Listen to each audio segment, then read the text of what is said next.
अभी हम लोगों ने नेटवर्किंग की डेफिनेशन पढ़ी थी, अब हम पढ़ेंगे ऑब्जेक्टिव ऑफ नेटवर्किंग, यानी कि नेटवर्किंग के ऑब्जेक्टिव क्या क्या होते हैं। नेटवर्किंग के बहुत सारे ऑब्जेक्टिव होते हैं, यानी कि हम लोग जो नेटवर्क यूज़ करते हैं वो क्यों यूज़ करते हैं, उस पर आखिरकार हम लोग को कैसे ट्रस्ट आएगा, इसकी क्या परफॉर्मेंस है, रिलायबिलिटी है या सिक्योरिटी है। अगर मैं पहले पॉइंट की बात करें, इसमें 3 पॉइंट्स दे रखी हैं, परफॉर्मेंस, रिलायबिलिटी एंड सिक्योरिटी। इसी के बिहाफ पे हम अपना नेटवर्क सिलेक्ट करते हैं और हम नेटवर्क का यूज़ करते हैं। Performance, it can be measure in 2 parts as transmit time and response time. Performance यानी कि कोई भी नेटवर्क या हम किसी भी नेटवर्क का सिम जब परचेज करते हैं तब हम ये देखते हैं कि उसमें जो सिग्नल्स की परफॉर्मेंस है, सिग्नल्स कैसे आते हैं, कैसी उसकी नेटवर्किंग है, ठीक है, उसमें कितनी जल्दी हमारा डेटा डाउनलोड हो रहा है या फिर कितनी जल्दी हमारा डेटा शेयर हो रहा है, ठीक है। हम ये सारी चीज़ें क्या करते हैं, उस अपने नेटवर्क में चेक करते हैं।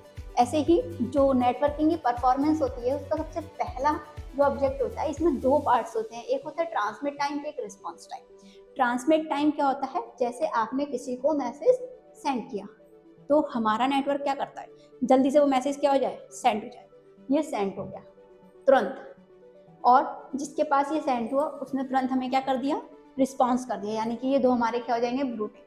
जैसे हम व्हाट्सएप पे सेंड करते हैं ब्लू टिक, जब तक नहीं होता तो हमारा क्या होता है, ट्रांसमिट डेटा होता है। जैसे ही दोनों ब्लू टिक आ गए, जैसे ही दोनों हमारे, जब तक सीन नहीं होता तब तक हमारा क्या हो जाता है, डेटा ट्रांसमिट होता रहता है। पहिया जब तक घूमता रहता है, एक क्रॉस बना होता है, उसकी सर्किल होता है, वो सर्किल क्या रहता है, चारों तरफ घूमता रहता है, तो क्या होता है हमारा ट्रांसमिट टाइम। और जैसे ही ये डेटा हमारा ट्रांसमिट हो जाता है तो हमारे क्या आ जाते हैं, व्हाट्सएप पे ऐसे इस तरीके से 2 टिक आ जाते हैं, तो ये क्या हो जाता है, हमारा डेटा सेंड हो गया, यानी कि रिस्पॉन्स हो गया, ठीक है। अब दूसरे के नेटवर्क कैसे हैं, सामने वाले के नेटवर्क कैसे हैं, ये भी हमारा परफॉर्मेंस पर ही डिपेंड करता है, तो वहाँ से हमें कितनी जल्दी उसका रिस्पॉन्स मिलेगा, ठीक है। दूसरा आता है हमारा रिलायबिलिटी। रिलायबिलिटी क्या होती है, एक्यूरेसी ऑफ बिलीफ, यानी कि इसको हम बोल सकते हैं एक तरीके से ट्रस्ट, कि हमारा जो मैसेज कितनी स्पीड से और कितनी स्वच्छता के साथ डिलीवर हो रहा है, यानी कि बीच में कोई थर्ड पार्टी तो नहीं है जो हमारे मैसेज को क्या कर ले, बीच में हैक कर ले, या हमारा डेटा किसी थर्ड पार्टी को शेयर तो नहीं हो रहा है। तो ये चीज़ें क्या आ जाती हैं हमारी रिलायबिलिटी में। रिलायबिलिटी मतलब ट्रस्ट, एक तरीके का विश्वास कि हमारा डेटा कहीं से चोरी ना हो और लीक ना हो। हमने जिसको अपना डेटा, अपनी फाइल जिसको शेयर की है, जिसको सेंड किया है अपना डेटा, सिर्फ उसी के पास सेंड। उसके बाद आता है हमारा सिक्योरिटी। सिक्योरिटी यानी कि सुरक्षा, saving for data loss and data damage, यानी कि वो नेटवर्क जो हमारे डेटा को डैमेज होने से और डेटा खोने से बचाए और डेटा चोरी होने से भी बचाए, ठीक है। जैसे हमने कोई फाइल भेजी, अब वो वहां जाके करप्ट हो गई, तो ये क्या हो जाएगी, नेटवर्किंग की प्रॉब्लम आएगी कि नेटवर्किंग की वजह से फाइल हमारी सेंड नहीं हो रही है, या हमारी फाइल क्या हो गई, करप्ट हो गई, ठीक है, ये डाउनलोड नहीं हो रही है, तो क्या आएगा इसमें, नेटवर्किंग। इसीलिए हम कोई भी नेटवर्क है उसको सिलेक्ट करते हैं तो उसके सबसे पहले ये 3 ऑब्जेक्टिव को ध्यान में रखते हुए सिलेक्ट करते हैं, ठीक है। तो ये थे हमारे ऑब्जेक्टिव ऑफ नेटवर्किंग। तो हमारा नेटवर्किंग, जो हमारे नेटवर्किंग में जो हमारे नेट यूज़ होता है, ठीक है, हम लोग सिग्नल्स के लिए जो नेट यूज़ करते हैं वो हमारे 3 टाइप के नेट होते हैं, इंटरनेट, इंट्रानेट और एक्स्ट्रानेट। इंटरनेट, इंट्रानेट और एक्स्ट्रानेट क्या होता है। इंटरनेट फ्रेंड्स आप सब लोग जानते ही होंगे कि इंटरनेट हमारे डेली बेसिस के लिए यूज़ होता है, हम हमेशा इंटरनेट के बिना रह भी नहीं पाती हैं। इंटरनेट के बिना व्हाट्सएप, फेसबुक, सोशल मीडिया, या हमें किसी भी तरीके की कोई भी जानकारी लेनी होती है तब भी हम अपने इंटरनेट का यूज़ करते हैं, ठीक है। तो इंटरनेट, इंट्रानेट और एक्स्ट्रानेट क्या होते हैं, उनकी डेफिनेशन ये है। इंटरनेट की बात करें तो a global network connecting millions of computer world wide, यानी कि ये दुनिया के कम से कम एक बार में मिलियंस कंप्यूटर्स को कनेक्ट कर सकता है, ठीक है। यानी इंटरनेट के थ्रू हम अपने कम से कम मिलियंस कंप्यूटर्स को एक बार में कनेक्ट कर सकते हैं। इंटरनेट क्या होता है, ये एक प्राइवेट नेटवर्क होता है, ठीक, जो कि हमारा एक ऑर्गेनाइजेशन, जैसे कोई संस्था है, कोई ऑफिस है या कोई बड़ी कंपनी है, ठीक है, उसमें क्या यूज़ होता है, इंट्रानेट यूज़ होता है। उसके बाद एक्स्ट्रानेट, आप प्राइवेट, ये भी एक प्राइवेट नेटवर्क होता है, that allows limited access to external users और पार्टनर्स एंड वेंडर्स, यानी कि ये हमारे पार्टनर्स और वेंडर्स के लिए यूज़ होता है। यानी कि कोई एक कंपनी है जो कि अपना बिजनेस एक जगह से दूसरी जगह, दूसरी जगह से तीसरी जगह और एक ही शहर में अगर कई जगह उसका बिजनेस है तो उसमें क्या हम लोग नेट यूज़ करते हैं, उसमें एक्स्ट्रा नेट यूज़ करते हैं। अच्छा, इंटरनेट में जो यूज़र्स होते हैं वो जनरल पब्लिक होती है, यानी कि हम हो गए, आप हो गए, हमारे आसपास के लोग हो गए, ठीक है। तो वो हमारा क्या यूज़ करते हैं, इंटरनेट यूज़ करते हैं। तो इसके यूज़र्स कौन होते हैं, जनरल पब्लिक। इंटरनेट कौन होते हैं, जो ऑर्गेनाइजेशंस के कौन होते हैं, मेंबर्स होते हैं। एक्स्ट्रानेट कौन होता है, जो पार्टनर्स और वेंडर्स होते हैं, यानी कि जो कंपनी के पार्टनर्स है और जो वेंडर्स हैं। यानी कि आपने एक कोई सॉफ्टवेयर बना लिया और उसको अपने पार्टनर्स में क्या कर दिया, डिवाइड कर दिया, तो वो सिर्फ और सिर्फ आपके पार्टनर्स तक ही रहेगा। उसके अलावा अगर आप किसी को फ्रेंचाइजी देते हैं, सपोज कोई भी बड़ी कंपनी ले लेते हैं, जैसे हमारा मान लीजिए सैमसंग की कंपनी हो गई और उसके कोई पार्टनर्स हैं, इसके अलावा सैमसंग का कोई फ्रेंचाइजी लेता है, तो क्या हो गए, वो उसके वेंडर्स हो गए, ठीक है, पार्टनर्स और वेंडर्स। तो उनको क्या करेंगे, वो अपने सैमसंग वाले अपनी कंपनी का पासवर्ड, आईडी, अपनी वेबसाइट वो उनको दे देंगे। तो उसको क्या हो गया, वो क्लाइंट के लिए हो गए एक्स्ट्रानेट में, और वो हम अपना यूज़ कर सकते हैं उसके लिए, ठीक है। ये हो गया हमारा एक्स्ट्रानेट का अच्छा एग्जांपल। इसके बाद सिक्योरिटी की बात करूँ तो इंटरनेट में कोई सिक्योरिटी नहीं होती, लेस सिक्योर होता है, क्योंकि हम इंटरनेट कोई भी यूज़ कर सकता है और हम इसको कहीं भी एक्सेस कर सकते हैं, ठीक है। इंटरनेट क्या होता है, ये बहुत सिक्योर होता है, इसे सिर्फ और सिर्फ ऑर्गेनाइजेशन वाले मेंबर्स ही यूज कर सकते हैं, जब तक वो उस ऑर्गेनाइजेशन में है तब तक। एक्स्ट्रानेट इससे भी ज़्यादा हाई सिक्योर होता है, क्योंकि अगर आपने फ्रेंचाइजी ली हुई है सैमसंग की, तो आप जब तक सैमसंग के वेंडर हैं, जब तक सैमसंग के आप पार्टनर हैं, तब तक आप उसको यूज कर सकते हैं एक्स्ट्रानेट। इंटरनेट का पर्पस क्या है, इंटरनेट का पर्पस होता है इंफॉर्मेशन शेयर करना, कम्युनिकेशन करना, ब्राउजिंग वेबसाइट हो गई हमारी, इसके अलावा ईमेल्स, सोशल मीडिया, ये सब क्या है, हमारे इंटरनेट के पर्पस है। इंटरनेट के पर्पस क्या होते हैं, इंटरनेट के जो पर्पस होते हैं, पर्पस है वो हमारा इंटरनल कोलैबोरेशन, यानी कि इंटरनल कोलैबोरेशन यानी कि हमारा इंटरनल कम्युनिकेशन हो गया, कोलैबोरेशन हो गया, फाइल शेयरिंग हो गया, डेटा शेयरिंग हो गया, रिसोर्स मैनेजमेंट हो गया, ये सब क्या है हमारे इंटरनेट। अब एक्स्ट्रानेट की बात करें तो इसमें एक्सटर्नल कोलैबोरेशन होते हैं। एक्सटर्नल कोलैबोरेशन जैसे आपका सप्लायर्स हो गए, क्लाइंट्स हो गए, ठीक है। इसके अलावा आप इसमें बहुत सारे नेटवर्क को भी सिक्योर करके रख सकते हैं, ठीक है। इसके एग्जांपल क्या है, अगर इंटरनेट की बात करूँ तो हम लोग इंटरनेट कैसे एक्सेस कर सकते हैं, गूगल से, Yahoo, YouTube, Facebook, online banking service. इसके अलावा बहुत सारे ऐप हैं जो कि हमारे क्या करते हैं, इंटरनेट से चलते हैं और उसको हम कहीं भी एक्सेस कर सकते हैं। इंटरनेट में क्या होता है, जो कंपनी का एचआर, कंपनी का पोर्टल हो गया, एचआर पोर्टल हो गया, इसके अलावा उसके कोई इंटरनल प्रोजेक्ट होते हैं, उसके मैनेजमेंट के टूल हो गए, ये सब क्या होगा हमारे इंटरनेट के एग्जांपल। अब एक्स्ट्रानेट की बात करूँ तो इसमें वेंडर मैनेजमेंट हो गया, ठीक है, वेंडर मैनेजमेंट सिस्टम हो गया, सप्लाई चेन मैनेजमेंट सिस्टम हो गया, कस्टमर सप्लाई प्रोजेक्ट हो गया। इसके अलावा क्लाइंट के कुछ प्रोजेक्ट होते हैं, जैसे हम किसी को फ्रेंचाइजी देते हैं तो उसका हमारा सीआरएम हो गया, ठीक है, कस्टमर रिलेशनशिप मैनेजमेंट हो गया। इस तरीके से क्या है, ये हमारे एक्स्ट्रानेट के एग्जांपल हैं। ये हमारा नेटवर्किंग जो है हमारा फिनिश हो गया। नेटवर्किंग हमारा 3 टाइप के नेटवर्क होते हैं इसमें, इंटरनेट और एक्स्ट्रानेट, ठीक है। हेलो बरिलियंस, अगर आप कंप्यूटर कोर्सेज करना चाहते हैं या फिर एनटीटी, बॉम्बे आर्ट या फिर योगा कोर्सेज करना चाहते हैं या फिर 10th या 12th से ओपन बोर्डिंग स्कूलिंग से या फिर डिस्टेंस एजुकेशन से MCA, BCA, MSc, BSc, MA, वीए आदि, एपीएन इंस्टीट्यूट ऑफ एजुकेशन जो कि अपनी ग्रुप एफिलिएटेड है various institutes and open universities से, जो कि सिचुएटेड है चौपला, सुभाष नगर और डीडीपुरम में। डियर स्टूडेंट्स, दिए गए नंबर पर संपर्क करें और इस वीडियो को अपने फैमिली और फ्रेंड्स का जरूर शेयर करें।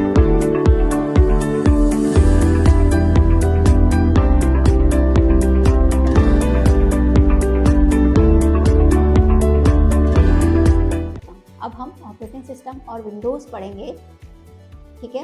ये हमारा कंप्यूटर का मेन पार्ट है, ऑपरेटिंग सिस्टम एंड विंडोज़, ठीक है। सबसे पहले हम लोग बात करेंगे ऑपरेटिंग सिस्टम की। ऑपरेटिंग सिस्टम क्या होता है, ऑपरेटिंग सिस्टम ये हमारा पहले यूज़ होता था सबसे ज़्यादा, जिसे हम डॉस भी कहते हैं, यानी डिस्क ऑपरेटिंग सिस्टम, ठीक है, जिसपे हम तरह तरह के कमांड लाइन देकर उस पर तरह तरह की हम लोग फाइल क्रिएट करते थे। जब हमारे पास में माइक्रोसॉफ्ट नहीं था तब हम सबसे ज़्यादा डॉस का यूज़ करते थे, ठीक है। अब बात आती है कि जब से माइक्रोसॉफ्ट आया है, जब माइक्रोसॉफ्ट नहीं था तब हम क्या यूज़ करते थे, तब हम यूज़ करते थे ऑपरेटिंग सिस्टम, जिसमें हम डॉस यूज़ करते थे। डॉस यानी डिस्क ऑपरेटिंग सिस्टम, जिसमें हम अलग अलग तरीके से कमांड देकर अपनी फाइलों को जनरेट करते थे, सेव करते थे, शेयर करते थे, ठीक है, और अपना डेटा सेव करके अपनी एक फाइल तैयार करके रखते थे। लेकिन उसमें क्या करते थे हम, कमांड देनी पड़ती थी हमें। हर फाइल सेव करने के लिए कमांड अलग थी, डिलीट करने के लिए अलग कमांड थी, ठीक है।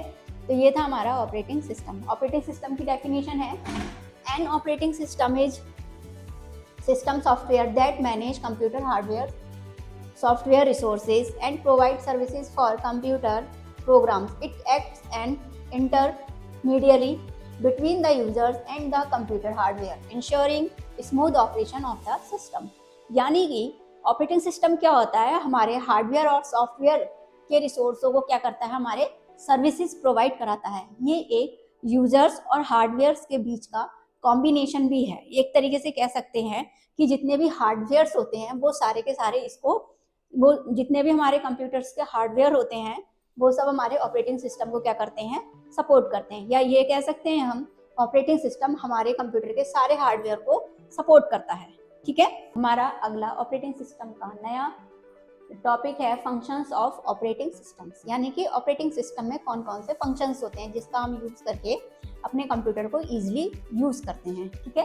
प्रोसेस मैनेजमेंट फर्स्ट है हमारा, प्रोसेस मैनेजमेंट। प्रोसेस मैनेजमेंट में manage running applications and background process, यानी कि जो हमारे जितनी भी एप्लीकेशंस होती हैं उसको रन करना और उसके जो बैकग्राउंड्स है उसके प्रोसेस को कंट्रोल करके रखना, ठीक है। दूसरा हमारा आता है इसमें मल्टीटास्किंग, जितने भी हम इसमें मल्टीटास्क यूज करते हैं, और सीपीयू की शेड्यूलिंग करते हैं, ठीक है, यानी सीपीयू के सारे काम को कंट्रोल करना, ये हमारा प्रोसेस मैनेजमेंट में आता है, ठीक। अगला आता है हमारा मेमोरी मैनेजमेंट। अगला मेमोरी मैनेजमेंट। मेमोरी मैनेजमेंट यानी कि ये हमारे रैम, जो रैंडम एक्सेस मेमोरी होती है, उसकी एप्लीकेशंस को मैनेज करता है। Allocates the manage memory of RAM for applications, ठीक है।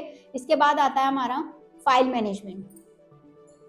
इसके बाद है हमारा फाइल मैनेजमेंट। ये सारी फाइलों को ऑर्गेनाइज करता है, कंट्रोल करता है और उन फाइलों को डायरेक्टरीज में जाकर सपोर्ट करता है, ठीक। और मैंने जो हमारा डेटा स्टोरेज होता है, स्टोरेज डिवाइसेस होती है, जैसे हमारे यूएसबी और हार्ड ड्राइव्स हो गई, ये सब हमारी क्या है, डिवाइसेस हैं। इन सबको क्या करता है, ये डेटा जहाँ हमारा सेफ होता है उसको मैनेज करता है। उसके बाद आता है हमारा डिवाइस मैनेजमेंट। डिवाइस मैनेजमेंट में कंट्रोल्स, जो हमारे जितने भी हार्डवेयर्स होते हैं उसके कंपोनेंट्स, जैसे हमारे हार्डवेयर्स के क्या क्या कंपोनेंट्स हो गए, प्रिंटर हो गया, स्कैनर हो गया, कीबोर्ड हो गया, इन सबको क्या करता है, ये कंट्रोल करता है, ठीक। इसके बाद users, drivers communicate with devices, यानी कि जितनी भी डिवाइसेस को हम कम्युनिकेट करते हैं उन सबको क्या करता है, ये कंट्रोल करता है। उसके बाद आता है हमारा सिक्योरिटी एक्सेस कंट्रोल। सिक्योरिटी में क्या करता है, ये हमारी जितनी भी ऑथेंटिकेशन परमिशंस होती हैं उन सबको सिक्योरिटी प्रोवाइड कराता है। इसके अलावा हमारे डेटा को प्रोटेक्ट करता है। अनऑथोराइज्ड डेटा होता है उसको एक्सेस करवाता है, ठीक है। इसके बाद आता है हमारा यूजर इंटरफेस, यानी कि यूआई।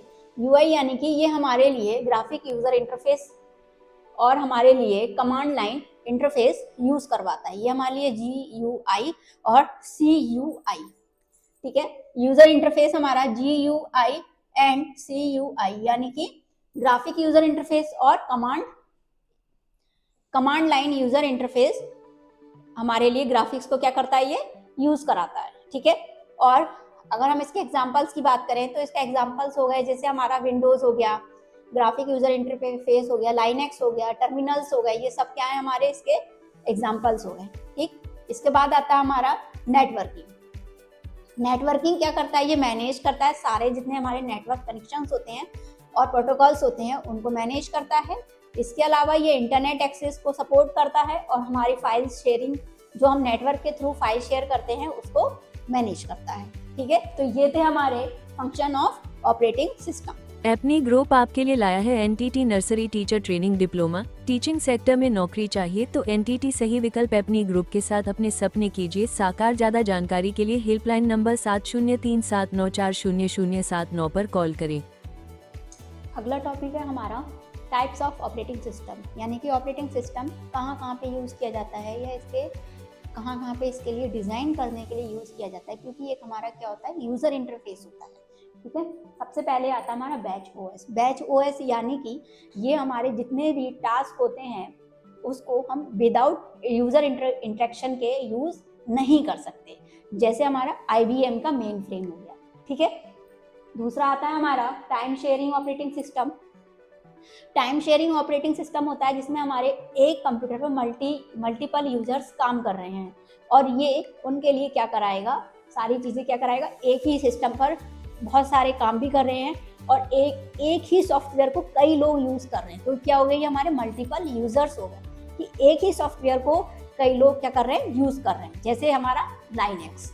ठीक है, अगला आता है हमारा distributed operating system. Distributed operating system होता है जो कि हमारी मल्टीपल सिस्टम को, जो हमारे मल्टीपल सिस्टम्स होते हैं जो एक दूसरे से क्या रहते हैं, एक से बहुत सारे सिस्टम क्या होते हैं आपस में कनेक्ट होते हैं। ठीक है, जैसे हमारा गूगल हो गया, क्लाउड कंप्यूटिंग हो गया, ये सब क्या है, हमारे मल्टीपल एक्सेस सिस्टम हो गए। ठीक है, उसके बाद आता है हमारा रियल टाइम ऑपरेटिंग सिस्टम, जिसको हम RTOS भी बोलते हैं। रियल टाइम ऑपरेटिंग सिस्टम क्या होता है, ये हमारे क्रिटिकल एप्लीकेशंस के लिए यूज़ किया जाता है। For example air traffic control, ये हमारा कैसा है एप्लीकेशन, बहुत ही क्रिटिकल एप्लीकेशन है। ठीक है, उसके बाद आता है हमारा एम्बेडेड ऑपरेटिंग सिस्टम। एम्बेडेड यानी कि जो कि हमारे स्पेसिफिक डिवाइस को डिज़ाइन करने के लिए यूज़ किया जाता है, जैसे ATMs हो गए, TV हो गई हमारी स्मार्ट टीवीज। ठीक है, स्मार्ट टीवीज, ATMs, ये हमारी क्या है, स्पेसिफिक डिवाइसेस है जिनको डिज़ाइन किया जाता है। उसके बाद आता है हमारा mobile operating system. Mobile operating system ये हमारे मोबाइल्स के डिज़ाइन, मोबाइल के ऑपरेटिंग सिस्टम को डिज़ाइन करने के लिए यूज़ किया जाता है, जैसे हमारे स्मार्टफोन हो गए, टैबलेट्स हो गए। अब इसमें हम कैसे डिज़ाइन करेंगे, एंड्रॉयड हो गया हमारा और हमारे आईफोन्स हो गए। ठीक है, तो ये थे हमारे टाइप्स ऑफ ऑपरेटिंग सिस्टम। अब हम बात करेंगे ऑपरेटिंग सिस्टम के बाद विंडोज़ की। ठीक है, विंडोज़ क्या होते हैं, विंडोज़ एक ऐसा ग्राफिक यूज़र इंटरफेस का प्लेटफॉर्म होता है जिस पर हमें दूसरे अदर एप्लीकेशंस को रन करने के लिए प्लेटफॉर्म की ज़रूरत पड़ती है, यानी कि विदाउट विंडोज सॉफ्टवेयर के हम दूसरे जो एप्लीकेशंस हैं उन पर वर्क नहीं कर पाएंगे और ना ही वो रन करेंगे। तो Windows it is a widely used for operating system. ठीक है, developed by Microsoft. It provides a graphical user to interact with their computers easily using icons, windows and menus instead of text-based commands. यानी कि Windows में हम window को जब हम install करते हैं, इसके बाद माइक्रोसॉफ्ट के जो भी एप्लीकेशंस हैं हम उसको रन कर सकते हैं। इसके साथ हम अलग हाई लेवल लैंग्वेज हैं कंप्यूटर्स की, उन सबको रन कर सकते हैं, यानी कि विदाउट विंडो ये पॉसिबल नहीं है। विंडोज़ के कुछ फीचर्स हैं, जैसे हमारा है सबसे पहले user friendly interface. User friendly interface क्या होता है, ये ग्राफिक यूज़र इंटरफेस होता है। ठीक है, यानी कि ये बहुत अच्छा ग्राफिक देखने में बहुत अच्छा होता है। यूज़र फ्रेंडली ये है क्योंकि इसमें ईजिली हम अपनी एप्लीकेशंस को रन कर सकते हैं। ठीक, इसमें हमारे लिए मतलब जो टास्क बार होते हैं और इसके अलावा जो हमारे आइकन्स होते हैं वो क्या होते हैं, एक डिज़ाइन फॉर्म में आ जाते हैं जिनको पहचानने में हमें आसानी होती है। दूसरा हमारा जो है इसका फीचर वो है मल्टीटास्किंग। मल्टीटास्किंग मतलब इसमें हम एक एप्लीकेशन पे बहुत सारे काम भी कर सकते हैं, एक सिस्टम पर बहुत सारी एप्लीकेशंस को रन कर सकते हैं, एक ही विंडो पर हम बहुत सारे एप्लीकेशन फॉर्मेट को ओपन करके एक साथ कई सारे काम कर सकते हैं। इसके बाद रहता है ये फाइल मैनेजमेंट, जितना भी हमारा डेटा होता है उसको शेयर करना है, उसको सेव करके रखना है, ये इसको बहुत अच्छे से उसके फोल्डर क्रिएट करता है, उसको डेटा सेव करने के लिए हमारे लिए बहुत आसान है। इसके बाद आता है हमारा सिक्योरिटी यानी कि बिल्ट इन फायर, यानी कि जो फायरवॉल होते हैं विंडोज़ के, डिफेंडर होते हैं, या फिर जो भी जितने भी अपडेट्स होते हैं विंडो में या सॉफ्टवेयर अपडेट होना है तो उन सबको क्या करता है, विंडो सपोर्ट करता है। उसके बाद आता है हमारा सॉफ्टवेयर कंपेटिबिलिटी, यानी कि जितने भी सॉफ्टवेयर्स होते हैं उनको अच्छे तरीके से सपोर्ट्स करता है और जितने भी सॉफ्टवेयर और उनके एप्लीकेशंस होते हैं उन सबको रन करने में, ओपन करने में, अपडेट करने में पॉसिबल रखता है। इसके बाद है हमारा आता है नेटवर्किंग। इसमें हम अपना नेटवर्किंग में क्या होता है, हम इससे इंटरनेट और नेटवर्क कनेक्शन बहुत अच्छे से ईजिली कर सकते हैं कनेक्ट। इसके अलावा इंटरनेट इसमें एक्सेस करना हमारे क्रोम है, इंटरनेट ब्राउज़र्स हो गए, इन सबको बहुत आसानी से हम इंस्टॉल कर सकते हैं और इन एप्लीकेशंस पे काम कर सकते हैं। एपनी ग्रुप आपके लिए लाया है योगा डिप्लोमा। अब स्कूलों में योग टीचर, जिम में योग ट्रेनर, हेल्थ रिजॉर्ट में ट्रेनर और रिसर्चर के तौर पर भर्तियां होती हैं। 12वीं के बाद योग में बनाए करियर, कोर्स में ले एडमिशन, मिलेगी लाखों सैलरी वाली जॉब। ज्यादा जानकारी के लिए हेल्पलाइन नंबर 7037940079 पर कॉल करें। तो पढ़ेंगे वर्जन ऑफ विंडोज़, यानी कि विंडोज़ के कितने टाइप के वर्जन हैं और हमारी अब तक कौन कौन सी विंडो आ चुकी है। ठीक है, सबसे पहले हमारी जो विंडो आई थी विंडोज़ 95, 98 और M, ये तीनों विंडोज़ जो थी, इनके जो भी हमारे ग्राफिक यूज़र्स थे, इसके जो इंटरफेसेस थे और जो इनके काम करने का तरीका था वो लगभग सेम ही था। ये एक हमारे एक तरीके से कह सकते हैं आप कंज्यूमर वर्जन थे। ठीक है, जो कि GUI के एक्सपीरियंस के लिए और इंट्रोडक्शन देने के लिए, इंट्रोड्यूस करने के लिए GUI को बहुत सपोर्टिव थे। ठीक है, इसके बाद आती है हमारी विंडो XP, जो कि हमारी आई थी 2001 में। ये बहुत ही पॉपुलर वर्जन था और ये बहुत स्टेबल भी था, ये काफ़ी लॉन्ग टाइम तक चला। उसके बाद आता है हमारा विंडो विस्टा, जो कि हमारी 2006 में आई थी। इसमें बहुत सारे इम्प्रूवमेंट्स के साथ में ये आई थी और इसमें बहुत सारी जो क्रिटिसाइज थी इसमें, वो बहुत अच्छी इसकी परफॉर्मेंस रही थी। इश्यूज इसमें बहुत कम आए थे और बहुत सारे मतलब एक तरीके से अपडेटेड चीज़ें इसमें होने लगी थी। इसका ग्राफिक बहुत अच्छा था। उसके बाद आती है विंडोज़ 7। विंडोज़ 7 जो है हमारी काफ़ी लॉन्ग टाइम चली थी और ये हमारी बहुत सक्सेसफुल विंडो रही है। इसकी परफॉर्मेंस बहुत अच्छी थी। इसमें माइक्रोसॉफ्ट बहुत अच्छे से काम करता था। इसमें माइक्रोसॉफ्ट की जितनी भी एप्लीकेशन थी, MS Word, MS PowerPoint, MS Excel, MS Access, ये सारी चीज़ें इसमें विंडोज 7 में बहुत अच्छे से रन होती थी और इसकी परफॉर्मेंस काफ़ी ठीक रही थी, जिसको कुछ लोग कहीं कहीं पर हमें आज भी विंडोज 7 देखने को मिल जाती है। लगभग अगर हम बात करें कहीं कहीं की, तो बैंकिंग सेक्टर में आज भी विंडोज 7 का यूज़ किया जाता है। ठीक, उसके बाद आती है विंडो 8। विंडो 8 हमारी 2012 में आई थी। विंडो 8 हमारी ये मोर कह सकते हैं आप UI फॉर्मेट में थी, यानी इसका जो इसका जो इंटरफेस था ये एक तरीके से टाइल बेस्ड इंटरफेस था। ठीक है, इसका ग्राफिक मेट्रो टाइप में बोल सकते हैं आप कि एक तरीके से बहुत यूनिक डिज़ाइन था। इसके बाद आई थी हमारी विंडो 10 2015। ये हमारी बहुत modern, stable, touchable, regular update होने वाली विंडो थी, जिसको हम अभी तक यूज़ कर रहे हैं। विंडो 10 मतलब कह सकते हैं आप, इसमें ATM मशीन डिज़ाइन हुई थी, जिसमें हम ATM मशीन, यानी विंडो 10 एक टचेबल विंडो थी। ठीक है, अब विंडो 11 आ गई है, जो कि हमारी लेटेस्ट वर्जन है और ये ये रीडिज़ाइन की गई है विंडो 10 के लिए, जिसमें हमारा स्टार्ट मेन्यू, इनहेंस फीचर्स, बहुत सारे फीचर्स इसके अंदर क्या है ऐड किए गए हैं, जो कि हमारी 2021 में लॉन्च हुई थी। तो ये थे हमारे सारे वर्जन विंडोज़ के जो अब तक रिलीज़ हो चुके हैं।